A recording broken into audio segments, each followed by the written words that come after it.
That's the verdict of tennis legend Andre Agassi. Federer has a record 20, with Novak Djokovic 3 back and Nadal currently on 15. The 32-year-old has dominated the French Open over the last 14 years since his first major title, but has endured disappointment at the Australian Open.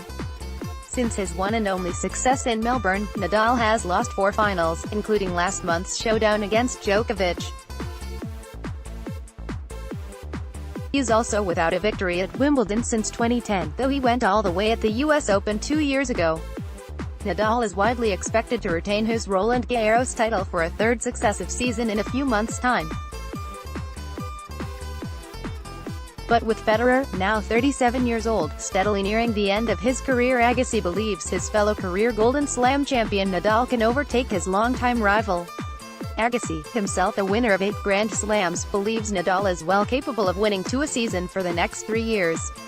Rafael Nadal has been back to catch Roger Federer's Grand Slam tally. Image, Getty. Rafael Nadal will hope to win Grand Slam number 16 at the French Open in June. Image, Getty. The highest standard of tennis that I've ever seen is when Novak is playing his best tennis. Andre Agassi, but that's only if the clay court king is determined to do so. Agassi told the Times of India, I mean, I am from Vegas, so if I have to make a bet, what is he, Nadal, at 15, so 2 more for 3 years. Yes. Now, you also have potential children to think about, you also have priorities in life.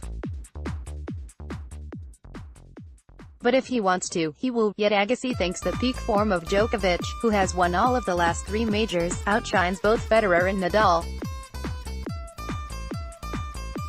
Roger Federer looks likely to end his career on 20 Grand Slam victories. Image, Getty. Novak Djokovic is the closest to catching Federer, with 17 majors. Image, Getty. Andre Agassi thinks Djokovic's peak exceeds both Federer and Nadal. Image, Getty. Discussing his opinion as to who is the best out of the trio, Agassi added, I had the privilege of playing all 3 of them.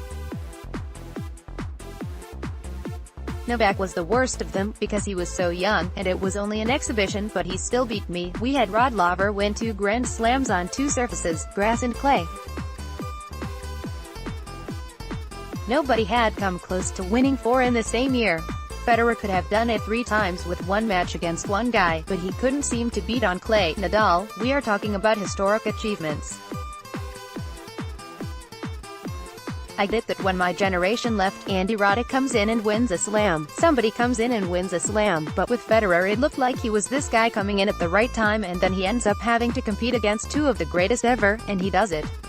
So yeah, I feel like these guys just kept raising the bar of tennis. But if you ask me as a tennis person, being on the other side of the net or what I'm seeing, if somebody is playing their best tennis, which different from the best of all time, let me make that clear, then the highest standard of tennis that I've ever seen is when Novak is playing his best tennis.